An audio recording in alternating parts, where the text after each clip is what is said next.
ہرقل شاہ روم نے قریش کے قافلے میں ایک آدمی بلانے کو بھیجا، اور اس وقت یہ لوگ تجارت کے لیے ملک شام گئے ہوئے تھے، اور یہ وہ زمانہ تھا جب رسول اللہ صلی اللہ علیہ وسلم نے قریش اور ابو سفیان سے ایک وقتی عہد کیا ہوا تھا۔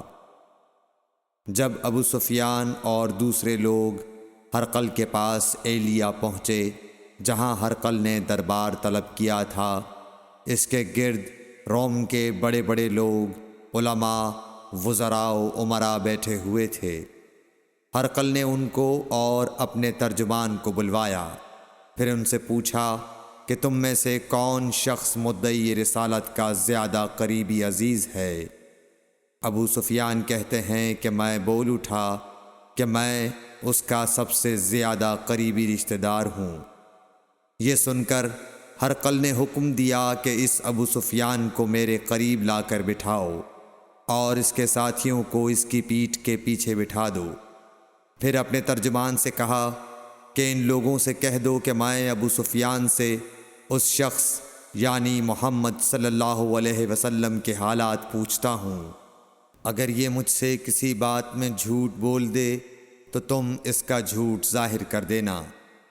ابو سفیان کا قول ہے کہ خدا کی قسم اگر مجھے یہ غیرت نہ آتی کہ یہ لوگ مجھ کو جھٹلائیں گے تو میں آپ صلی اللہ علیہ وسلم کی نسبت ضرور غلط گوئی سے کام لیتا۔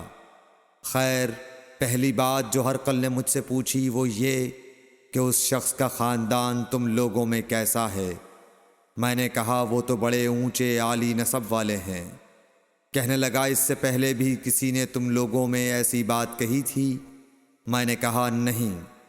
کہنے لگا اچھا اس کے بڑوں میں کوئی بادشاہ ہوا ہے؟ میں نے کہا نہیں۔ پھر اس نے کہا بڑے لوگوں نے اس کی پیروی اختیار کی ہے یا کمزوروں نے؟ میں نے کہا نہیں، کمزوروں نے۔ پھر کہنے لگا اس کے تابعدار روز بڑھتے جاتے ہیں یا کوئی ساتھی پھر بھی جاتا ہے؟ میں نے کہا نہیں۔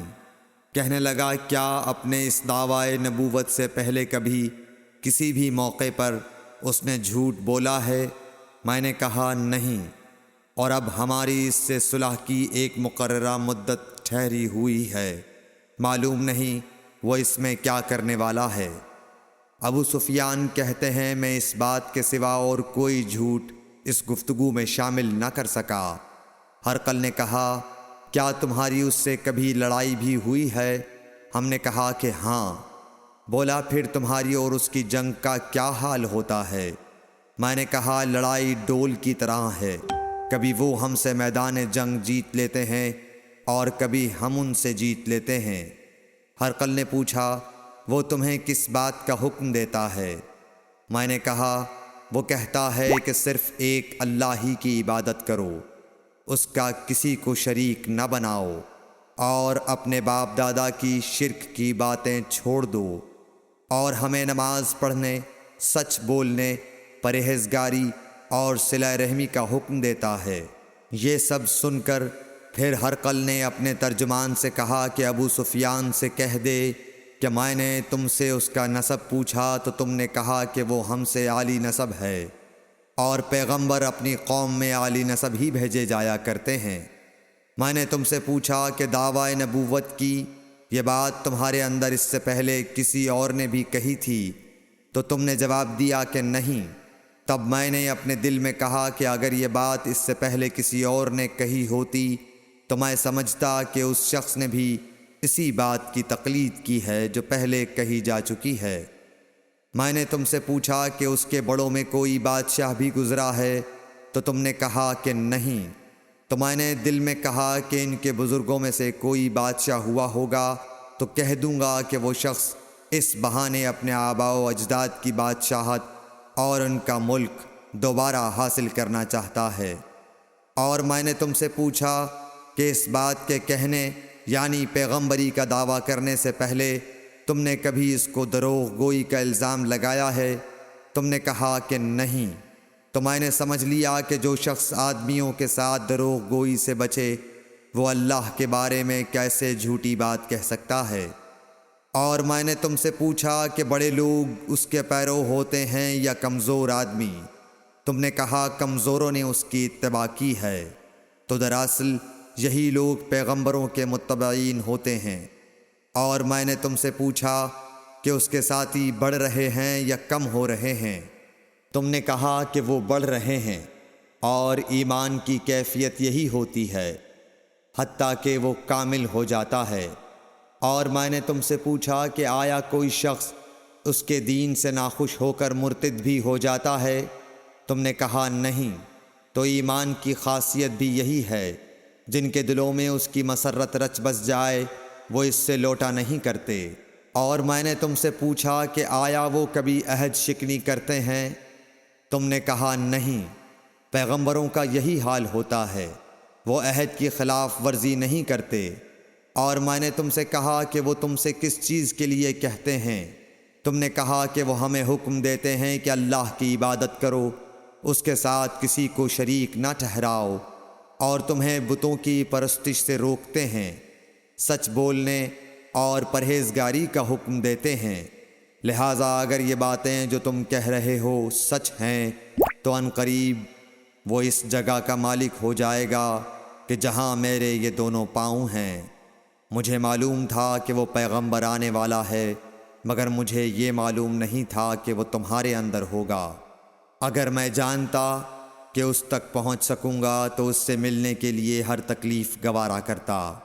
اگر میں اس کے پاس ہوتا تو اس کے پاؤں دھوتا۔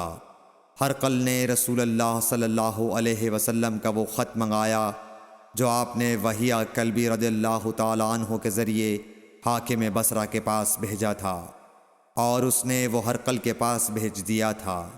پھر اس کو پڑھا تو اس میں لکھا تھا، اللہ کے نام کے ساتھ جو نہایت مہربان اور رحم والا ہے۔ اللہ کے بندے اور اس کے پیغمبر محمد صلی اللہ علیہ وسلم کی طرف سے یہ خط ہے شاہ روم کے لیے۔ اس شخص پر سلام ہو جو ہدایت کی پیروی کرے۔ اس کے بعد میں آپ کے سامنے دعوت اسلام پیش کرتا ہوں۔ اگر آپ اسلام لے آئیں گے تو دین و دنیا میں سلامتی نصیب ہوگی، اللہ آپ کو دوہرا ثواب دے گا۔ اور اگر آپ میری دعوت سے روگردانی کریں گے تو آپ کی رعایا کا گناہ بھی آپ ہی پر ہوگا۔ اور اے اہل کتاب، ایک ایسی بات پر آ جاؤ جو ہمارے اور تمہارے درمیان یکساں ہے، وہ یہ کہ ہم اللہ کے سوا کسی کی عبادت نہ کریں اور کسی کو اس کا شریک نہ ٹھہرائیں، اور نہ ہم میں سے کوئی کسی کو خدا کے سوا اپنا رب بنائے۔ پھر اگر وہ اہل کتاب اس کتاب سے منہ پھیر لیں تو مسلمانوں، تم ان سے کہہ دو کہ تم مانو یا نہ مانو، ہم ایک خدا کے اطاعت گزار ہیں۔ ابو سفیان کہتے ہیں، جب ہرقل نے جو کچھ کہنا تھا کہہ دیا اور خط پڑھ کر فارغ ہوا تو اس کے ارد گرد بہت شور و غوغا ہوا، بہت سی آوازیں اٹھیں اور ہمیں باہر نکال دیا گیا۔ تب میں نے اپنے ساتھیوں سے کہا کہ ابو کبشہ کے بیٹے حضرت صلی اللہ علیہ وسلم کا معاملہ تو بہت بڑھ گیا۔ دیکھو تو اس سے بنی اصفر روم کا بادشاہ بھی ڈرتا ہے۔ مجھے اس وقت سے اس بات کا یقین ہو گیا کہ حضور صلی اللہ علیہ وسلم ان قریب غالب ہو کر رہیں گے، حتیٰ کہ اللہ نے مجھے مسلمان کر دیا۔ راوی کا بیان ہے کہ ابن ناطور ایلیا کا حاکم ہرقل کا مصاحب اور شام کے نصارہ کا لاٹ پادری بیان کرتا تھا کہ ہرقل جب ایلیا آیا ایک دن صبح کو پریشان اٹھا تو اس کے درباریوں نے دریافت کیا کہ آج ہم آپ کی حالت بدلی ہوئی پاتے ہیں، کیا وجہ ہے؟ ابن ناطور کا بیان ہے کہ ہرقل نجومی تھا، علم نجوم میں وہ پوری مہارت رکھتا تھا۔ اس نے اپنے ہم نشینوں کو بتایا کہ میں نے آج رات ستاروں پر نظر ڈالی تو دیکھا کہ ختنہ کرنے والوں کا بادشاہ ہمارے ملک پر غالب آ گیا ہے۔ بھلا اس زمانے میں کون لوگ ختنہ کرتے ہیں؟ انہوں نے کہا کہ یہود کے سوا کوئی ختنہ نہیں کرتا، سو ان کی وجہ سے پریشان نہ ہوں۔ سلطنت کے تمام شہروں میں یہ حکم لکھ بھیجیے کہ وہاں جتنے یہودی ہوں سب قتل کر دیے جائیں۔ وہ لوگ انہی باتوں میں مشغول تھے کہ ہرقل کے پاس ایک آدمی لایا گیا جسے شاہ غسان نے بھیجا تھا۔ اس نے رسول اللہ صلی اللہ علیہ وسلم کے حالات بیان کیے۔ جب ہرقل نے سارے حالات سن لیے تو کہا کہ جا کر دیکھو وہ ختنہ کیے ہوئے ہے یا نہیں۔ انہوں نے اسے دیکھا تو بتلایا کہ وہ ختنہ کیا ہوا ہے۔ ہرقل نے جب اس شخص سے عرب کے بارے میں پوچھا تو اس نے بتلایا کہ وہ ختنہ کرتے ہیں۔ تب ہرقل نے کہا کہ یہی محمد صلی اللہ علیہ وسلم اس امت کے بادشاہ ہیں جو پیدا ہو چکے ہیں۔ پھر اس نے اپنے ایک دوست کو رومیہ خط لکھا اور وہ بھی علم نجوم میں ہرقل کی طرح ماہر تھا۔ پھر وہاں سے ہرقل حمص چلا گیا۔ ابھی حمص سے نکلا نہیں تھا کہ اس کے دوست کا خط اس کے جواب میں آ گیا۔ اس کی رائے بھی حضور صلی اللہ علیہ وسلم کے ظہور کے بارے میں ہرقل کے موافق تھی کہ محمد صلی اللہ علیہ وسلم واقعی پیغمبر ہیں۔ اس کے بعد ہرقل نے روم کے بڑے آدمیوں کو اپنے حمص کے محل میں طلب کیا اور اس کے حکم سے محل کے دروازے بند کر لیے گئے۔